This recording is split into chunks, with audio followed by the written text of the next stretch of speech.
जय श्री सीताराम मित्रों। सनातन भक्तजनों, भगवान श्री हरि की कथा के रसिक भक्तों, भक्तिमयी माताओं, सभी को मैं राजेंद्र मिश्रा टीकमगढ़ मध्य प्रदेश से प्रणाम करता हूँ।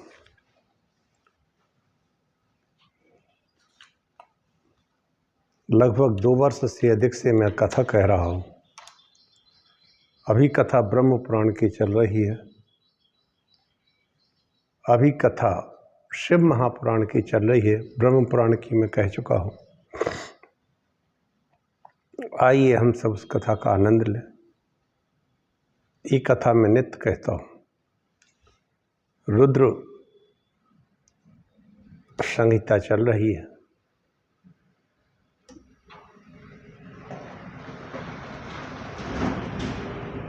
एक छोटा सा मंगलाचरण करते हैं, इसके बाद हम कथा प्रारंभ करेंगे।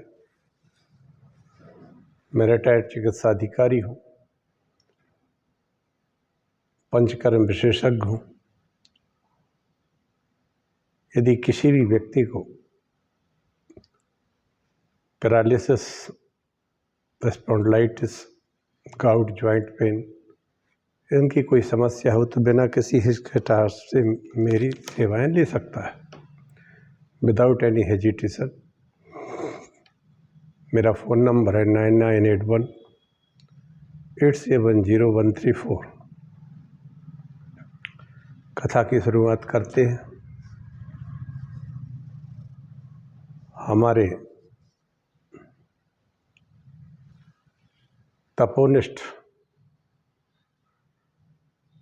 महात्माओं, ऋषियों, महर्षियों ने जो अनुभव किया है उसको अपने प्राणों के माध्यम से सभी संसार के लोगों के लिए सहज कर दिया है।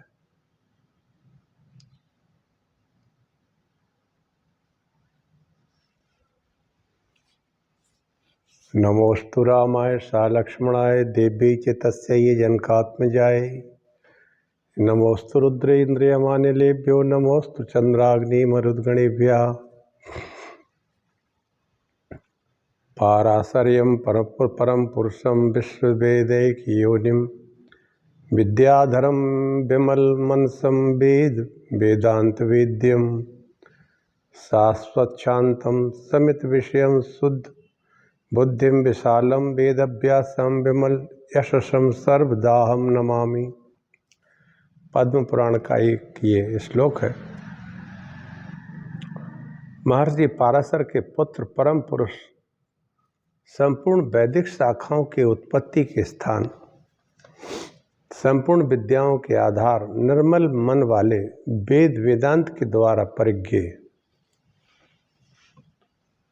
सदा शांत, राग शून्य, विशाल बुद्धि, विशुद्ध बुद्धि तथा निर्मल यश वाले महात्मा वेद व्यास जी को मैं सर्वदा नमस्कार करता हूँ।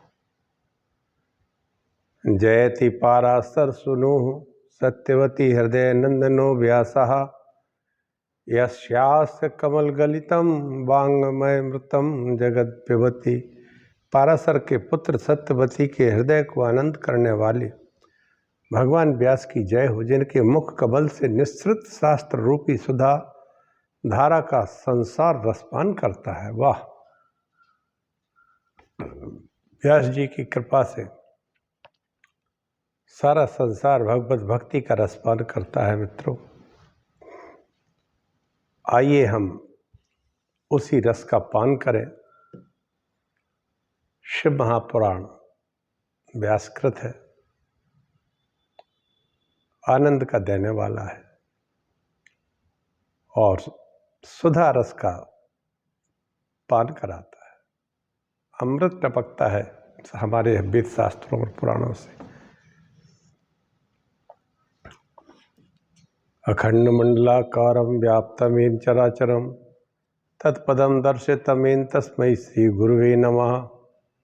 वक्रतुंड महाकाय कोटि सूर्य समप्रभा निर्विघ्नं कुरु मे देव सर्वकार्येषु सर्वदा। भवानी शंकर वंदे श्रद्धा विश्वास रूपिण्यौ याभ्यां विना न पश्यन्ति सिद्धा स्वान्थास्थमीश्वरं नारायणं नमस्कृत्य नरं चैव नरोत्तमं देवीं सरस्वतीं व्यासं ततो जयमुदीरयेत्।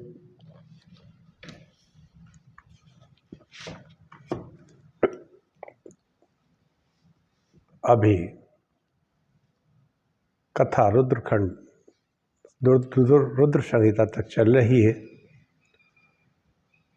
इसमें अभी शंखचूड़ तक की कथा मैंने कही थी।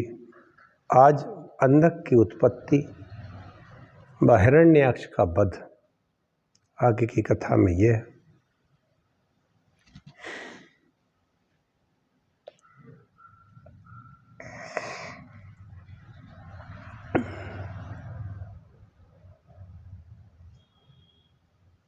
कल तक कहा था मैंने कि शिव जी की वचन को सुनकर तुलसी उस शरीर को त्याग करके कमलापति के साथ बैकुंठ को चली गई। उनका शरीर गंड की नदी बनकर बहने लगा। विष्णु भगवान शालिग्राम शिला बन गए, जो जल की शिला के नाम से पुण्यदायी है। और शालिग्राम भगवान की जो मूर्तियाँ बनती हैं ज़्यादातर गंड की नदी में ही बनती हैं। यह गंड की नदी नेपाल में, और ये तुलसी का ही स्वरूप है। आगे की कथा चलिए। कहते ओम श्री गणेशाय नमः। सनत कुमार जी कहने लगे, एक दिन शिव जी गणों और पार्वती के साथ काशी में पधारे। काशीपुरी को अपनी राजधानी बना करके और भैरव को वहाँ का रक्षक बनाकर के पर्वतों में जाकर विचरण करने लगे।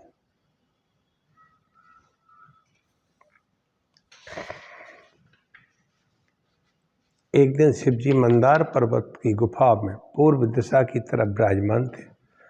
उसी समय पार्वती जी ने अपने हाथों से शिव जी के दोनों नेत्र मूंद लिए।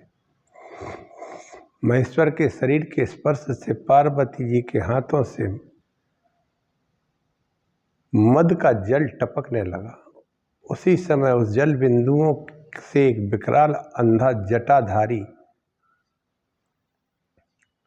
कृष्ण वर्ण का विकृत और बहुत से रोमों वाला पुरुष प्रकट होकर गाने और हंसने, नाचने और जीभ से चाटने तथा महाघोर शोर करने लगा।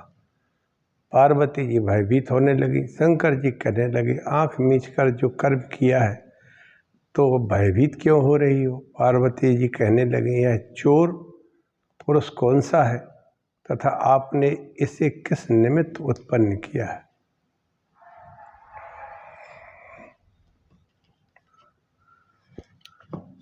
अब देखिए एक बात,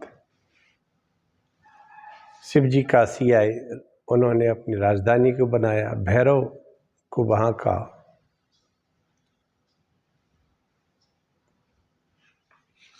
कारी सौंप दिया, रक्षक बना दिया, कोतवाल बना दिया। वो स्वयं मंदार पर्वत पर चले गए। अब शिव जी की एक लीला शुरू होती है। शिव जी और पार्वती जी मंदार पर्वत पर विहार कर रहे थे। शिव जी बैठ गए, पार्वती पीछे से आके दोनों आंखें शिव जी की बंद कर दी। पीछे से आके दोनों हाथ, जैसे हम बचपन में खेलते हैं कभी कभी आंख मिचोली, तो उन्होंने बंद कर दी। और बंद कर दी वो तो ठीक है, लेकिन वो उसमें जो भाव था वो मद का था। आंख बंद कर दी तो उससे एक बड़ा भारी कुछ जल की बिंदु टपकने लगी। वो जल इकट्ठा हो गया। अब शिव जी की आंखों से निकला हुआ जल था, पार्वती जी का उसमें संयोग था। स्थिति एक अलग सी हो गई थी उस समय। तब एक बड़ा भारी तमो प्रधान एक बच्चे की उत्पत्ति होती है उस जल से। अब एक तो अंधा आंख बंद करके किया था। तो आंख बंद करके जो काम किया जाए तो वो तो अनिष्टकारी होता है। इसलिए इसका सही बात तो यह है कि आंख खोल के समझदारी से ही काम किया जाए तो ठीक है। बगैर समझे आंख बंद करके काम जो किया जाता है वो दुखदायी होता है। यही यहाँ भी हुआ। शिव जी की आंखें बंद थीं, पार्वती जी ने दोनों आंखों को दबा लिया, बंद कर दिया। उससे जल की वृष्टि निकलने लगा। उससे एक महाभारी बालक प्रकट होकर रोने लगा, हंसने लगा, गाने लगा। अंधा था। शिव जी ने कहा, पार्वती तुमने नेत्र बंद किए थे, उस पसीने की बूंदों से यह अंधक नामक पुत्र उत्पन्न हो गया है। तुमको सखियों सहित इस पर कृपा करनी चाहिए। पार्वती ने उसकी सब प्रकार से परवरिश की। एक समय कश्यप का पुत्र हिरण्याक्ष अपनी प्रिया के कहने से पुत्र कामना से वन में आकर रोष दोष जीत कर लकड़ी के समान स्थिर होकर अनेक वर्षों तक घोर तप करने लगा।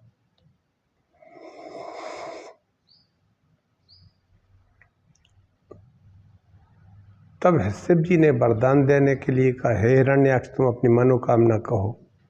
हिरण्याक्ष बोला, प्रभु मेरे भाई हिरण्यकश्यपु के प्रहलाद आदि 5 पुत्र हैं, पर मेरे बाद मेरे राजवंश का भोगने वाला कोई पुत्र नहीं है। पुत्र होने से पिता पुत्र वाला कहलाता है। शिव जी कहने लगे, तुम्हारी बीवी से तुम्हारे भाग्य में कोई पुत्र नहीं है। यदि तू चाहे तो मेरे अंधक पुत्र को, जो तेरे समान ही पराक्रम वाला है, उसे ले जा। ऐसा कहकर अंधक को हिरण्याक्ष को दे दिया। हिरण्याक्ष पुत्र प्राप्त कर प्रसन्न होकर स्तुति और परिक्रमा करके अपने राज्य को चला गया। वहां से आकर हिरण्याक्ष ने पृथ्वी और पाताल वासियों को जीतकर अपने अधिकार में कर लिया।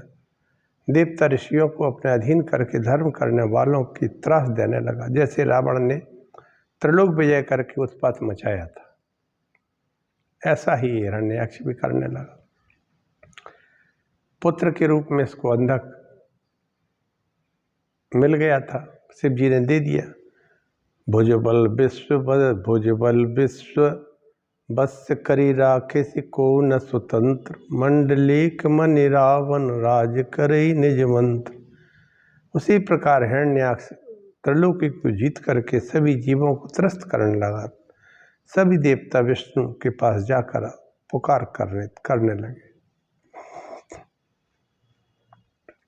सभी की आर्त पुकार श्रवण करके भगवान 12 रूप धारण किया। हिरण्याक्ष का वध करके भयंकर शब्द करते हुए अखंड दाड़ों पर अनेक दैत्यों को मार करके पृथ्वी को धारण कर जल के ऊपर लाकर स्थापित कर दिया। स्वस्थान मांगत ततो धरित्रीं दंष्ट्रांग कुरेणोद्धृतः प्रहष्ट, भूमिं च पाताल तलान महात्मा पुपोष भागम त्वत्पूर्वकं तु।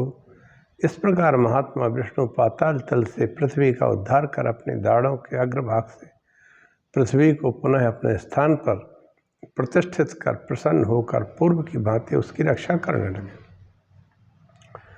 इसके बाद भगवान 12 पृथ्वी का कार्य साध कर अपने लोक को चले गए। हिरण्याक्ष के मरने के पश्चात शुक्राचार्य ने राज सिंहासन पर अंधकासुर का अभिषेक कर दिया। यह अंधक वही अंधक है जिसको भगवान शिव ने हिरण्याक्ष को दिया था।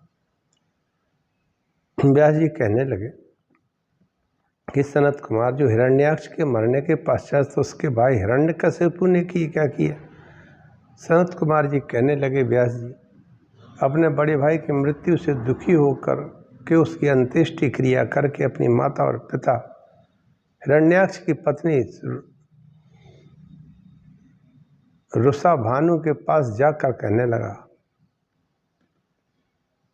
भाई का मृतक शरीर पड़ा है, माता तुम क्यों रोती हो। रुषा भानु तुम धीर धरो, इतनी अधीर क्यों होती हो। तब करके मैं बलवान बनूं, देवों को असर दिखा दूंगा, इंद्र से छीन कर इंद्र लोग दर दर में उसे घुमा दूंगा।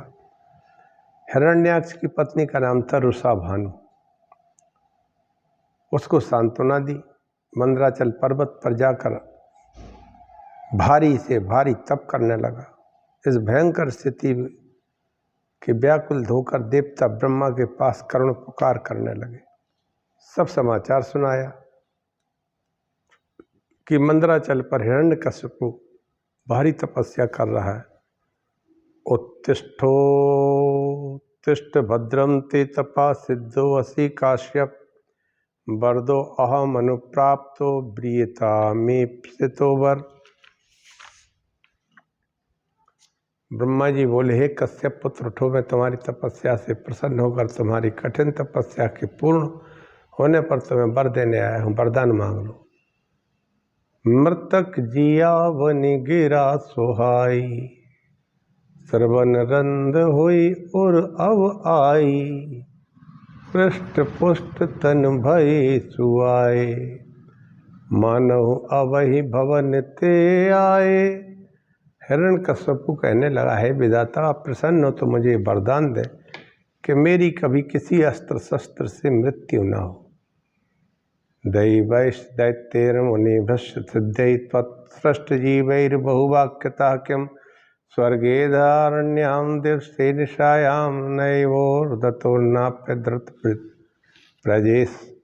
हे विधाता, देवता, दैत्य, मुनि, सिद्ध, आपकी सृष्टि के किसी भी जीव से मेरी मृत्यु न हो।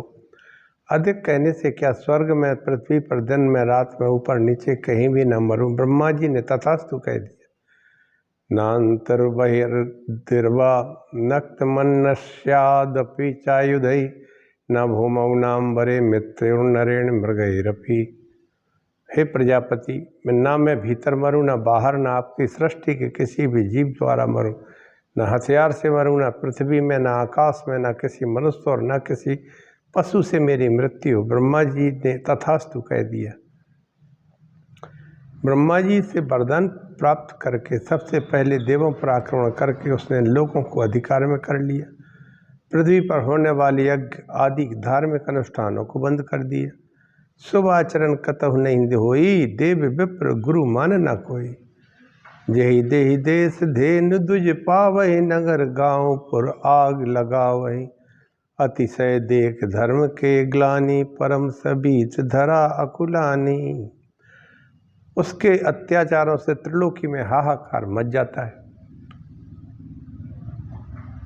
दैत्य के वध करने की सभी देवता प्रार्थना करते हैं। विष्णु ने पुकार सुनी, उन्होंने कहा, इसका होगा प्रहलाद भक्त, यह उसको अधिक सताएगा। नरसिंह रूप मेरा होगा, तभी यह मारा जाएगा। तदनंतर भगवान ने कराल दाढ़ों वाला, तीक्ष्ण नखों वाला, महा नासिका वाला, कोटि सूर्य के समान रूप में प्रकट होकर के हिरण्यकश्यप की नगरी में गए। दैत्यों से भयानक युद्ध कर उनका संहार करने लगे। प्रहलाद कहने लगा, पिताश्री, आप नरसिंह भगवान की शरण में जाकर के इनकी स्तुति करो। भगवान भागवत के अनुसार भगवान का नाम स्मरण करने के कारण हिरण्यकश्यप प्रहलाद को अनेकों यातनाएं देकर मारने का उद्योग करता है, परंतु जिस पर प्रभु की कृपा है उसको कोई नहीं मार सकता। अंत में भक्त प्रहलाद की पुकार पर भगवान नरसिंह के खम्भे से प्रकट हो जाते हैं। भगवान को देखकर दैत्य उनको मारने दौड़े। सभी उनके पास आते ही दग्ध हो गए। भगवान ने हिरण्यकश्यप को अपनी विशाल भुजाओं से पकड़कर संध्या के समय अपने घुटनों पर पटक कर सभी वरदानों को पूरा करके अपने तेज तलवार जैसे नाखूनों से उसका उदर विदीर्ण कर दिया। अन्य बचे हुए दैत्यों को भी मौत के घाट उतार दिया। भगवान प्रहलाद को अपने अंक में भरकर उसे प्यार करने लगे और कहने लगे, बोले, प्रभु प्यारे प्रिय कोमल तिहारे अंग, असुर ने मारे मम नाम एक गाने में। गिरते गिराए पुनि जल में डुबायो हाय, अग्नि में जलाए कभी राखी न सताने में। उर से लगाई लिपटाई कहे बार बार, करुणा स्वरूप लगे करुणा दिखाने में। मंजुल मुखार बिंद चुम चुम कहे, प्रभु क्षमा करो पुत्र मोहि देर भई आने में। वाह! प्रहलाद ने भगवान की स्तुति की। भगवान प्रहलाद को राज सिंहासन पर विराजमान करके आशीर्वाद देकर अपनी अलक्ष्य गति को प्राप्त कर गमन किया। इस कथा का सार यही कि भगवान के प्रति, उनके नाम के प्रति जिसका सच्चा प्यार है भक्ति है, दृढ़ भक्ति हो जाती है, भगवान उसकी रक्षा अवश्य करते हैं। हिरण्याक्ष के वध के बाद हिरण्यकश्यप को बड़ा कष्ट हुआ। इनकी माता जो थी वो थी दिति। दिति को पुत्र के इस वध से बड़ा कष्ट हुआ। हिरण्यकश्यप आता है, वो माता को समझाता है। ये भागवत के में इसकी बड़ी अच्छी विस्तृत व्याख्या है हिरण्यकश्यप को हिरण्याक्ष वध की, प्रहलाद की। प्रहलाद ने बड़ी सुंदर स्तुति भी की है भगवान। प्रहलाद मात्र 5 वर्ष के थे, कोई ज़्यादा आयु नहीं थी। प्रहलाद की माता थी कयाधु। जब हिरण्यकश्यप जब तपस्या कर रहा था तब इंद्र के मन में एक विकार उत्पन्न हुआ कि हिरण्यकश्यप तपस्या कर रहा है तो इसकी पत्नी को अपन ले चलो, ये गर्भवती है, इसको गर्भ को मारे डालते हैं। तब इंद्र ने कयाधु नाम की उसकी पत्नी को उठा लिया और जाने लगा। नारद जी रास्ते में मिल गए। नारद जी का काम ही जन हित करना। नारद जी ने कहा, इंद्र तुम ऐसा कुत्सित कर्म मत करो। किसी की पत्नी को उसके अकेले में उसको ले जाना कहाँ तक उचित है? कितना अधर्म कर रहे हो तुम। तो इंद्र बोला, शत्रु की पत्नी है, इसके पेट में उसका गर्भ है, मैं उसको मारे डालता हूँ। नारद जी बोले, नहीं, हमें दे दो इसको, इसके गर्भ को मैं भगवत भक्त बनाऊंगा और उससे ही उसकी मृत्यु होगी। तुम इस तरह का कलंक अपने जीवन में मत लो। नारद जी की चूंकि बात कभी दैत्य दानव मानव कोई टालता नहीं है, क्योंकि कभी भी नारद जी ने अपने स्वयं के हित के लिए कुछ नहीं किया, जगत हित के लिए किया। उसकी बात मान लेते हैं इंद्र और कयाधु को नारद जी को दे देते हैं। कयाधु को लेकर नारद अपने आश्रम में आते हैं और उनको भगवान की लीलाएं सुनाते हैं। भगवत भक्ति की अच्छी अच्छी बड़ी बड़ी धार्मिक बातें सुनाते हैं, शास्त्र सुनाते हैं, धर्म शास्त्रों की व्याख्या करते हैं। कयाधु तो एक माध्यम थे। सत्य तो है कि नारद जी ने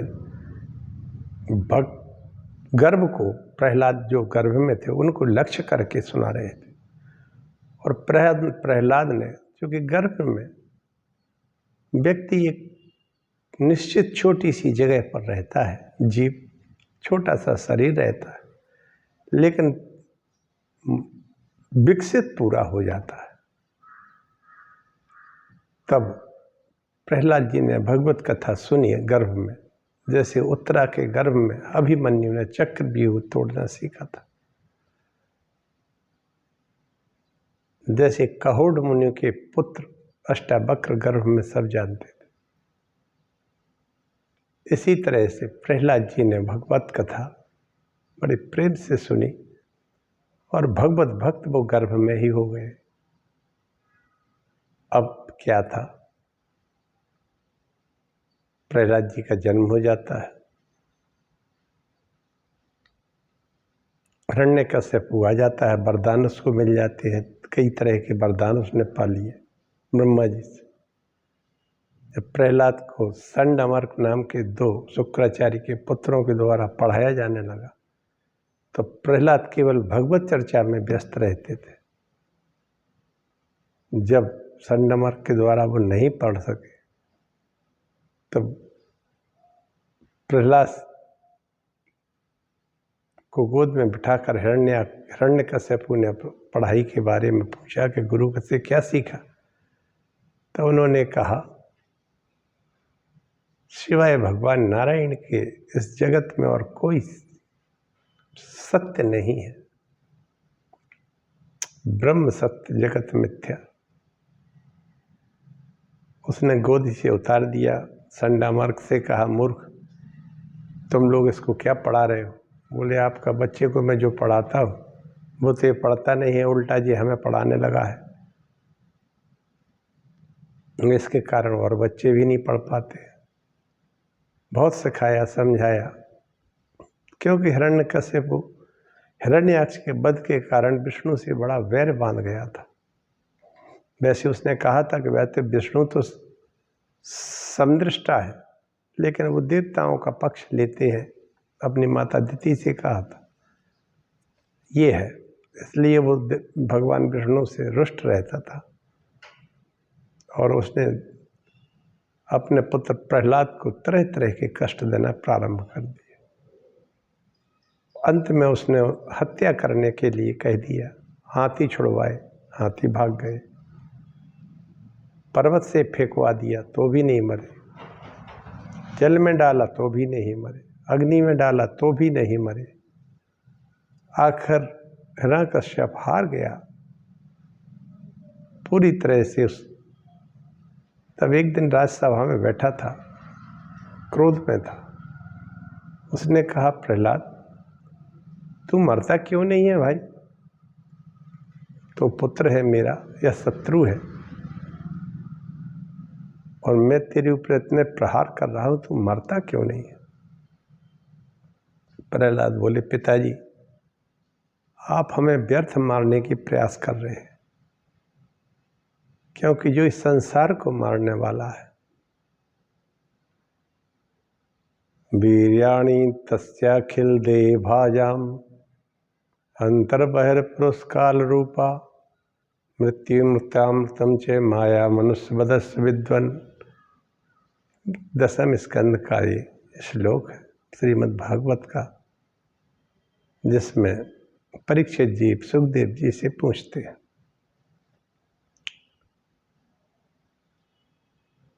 तो प्रहलाद ने कहा कि जो संसार को मारता है काल है, संसार का काल है, और अमृत भी प्रदान करता है। वो परमात्मा नारायण भगवान विष्णु, जिनकी इच्छा से जगत बनता मिटता है, जो प्रभु सबके रक्षक हैं, जो सबको बाह्य रूप से काल प्रदान करते हैं, मृत्यु प्रदान करते हैं, अंतर्मन में भक्ति के रूप में अमृत भी प्रदान करते हैं। पिताजी, वो भगवान विष्णु मेरी रक्षा कर रहे हैं। तो जब स्वयं मारने वाले ही, संसार के मारने वाले, बनाने वाले, जिसकी रक्षा करें, उसे कौन मार सकता है? इसलिए हम मर नहीं सकते। आप व्यर्थ परेशान हो गए। तो बोले, तेरा वो विष्णु रहता कहाँ है? प्रहलाद जी बोले, भगवान, वो विष्णु है कहाँ? नहीं, सर्वत्र व्याप्त है। वो तो सर्वत्र व्याप्त है। बोले, हाँ। बोले, वो आप में भी है, हम में भी है, और तो और इस खंबे में भी है। बोले, इस खंबे में भी है। उसको क्रोध आ गया, उसने गदा मार दिया खंबे से। खंबे से खंबा फट जाता है और उसमें भगवान नरसिंह गरजते हुए निकलते हैं और उन्हें हिरण्यकश्यप से युद्ध करना शुरू कर दिया। बहुत देर तक खिलाते रहे विष्णु भगवान। खिलाते खिलाते बहुत समय हो गया, खेलते खिलाते वो युद्ध में विष्णु पर वार करता रहा। भगवान विष्णु ने फिर जब सायंकाल होने लगा, संधि हो गई, क्योंकि संधि काल में ही उसकी मृत्यु थी, क्योंकि दिन और रात में नहीं थे, किसी भी अस्त्र शस्त्र से नहीं थी। तब उन्होंने जंघों पर उसको पटक के अपने नखों से फाड़ डाला। इस तरह से उसको मुक्ति प्रदान की और प्रहलाद जी को गोद में बिठा के भगवान विष्णु प्रेम करने लगे और चाटने लगे। प्रहलाद के मुख में सरस्वती का वास हो गया। और प्रहलाद ने बड़ी शानदार, बड़ी सुंदर, बड़ी भक्तिमयी, बड़ी आनंदमयी ऐसी स्तुति की भगवान की, कुछ पूछो ही मत। तो और भगवान प्रहलाद के मुख को चूम रहे हैं और कह रहे हैं कि मुझे बहुत देर हो गई प्रहलाद तुम्हारे पास आने में। प्रहलाद ने भगवान की स्तुति की। प्रहलाद राज सिंहासन पर भगवान ने प्रहलाद को विराजमान किया, आशीर्वाद दिया और अपनी अलक्ष्य गति को प्राप्त कर गमन करिए। इस कथा का सार है कि भगवान के प्रति, उनके नाम के प्रति इसका सच्चा प्यार और दृढ़ भक्ति हो जाती है, भगवान उसकी रक्षा मित्रों अवश्य करते हैं। बट विश्वास अचल निज धर्मा, तीर्थ राज समाज सुकर्मा। बट के वृक्ष की तरह विश्वास होना चाहिए, दृढ़ विश्वास होना चाहिए। बस यही भगवान भक्त की सुन लेते हैं। यदि सेंटिमेंट रहा तब नहीं सुनते। इसलिए हमें सदैव परमात्मा के निश्चल निष्कपट भाव से उन्हीं पे आश्रित होना चाहिए।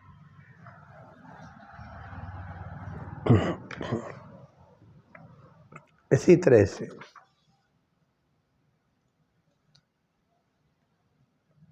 हिरण्यकश्यपु का, हिरण्याक्ष का वध होता है। और इसी के साथ में आज की मैं इस शिव महापुराण की कथा को यही विराम देता हूँ मित्रों, वाणी को विराम देता हूँ।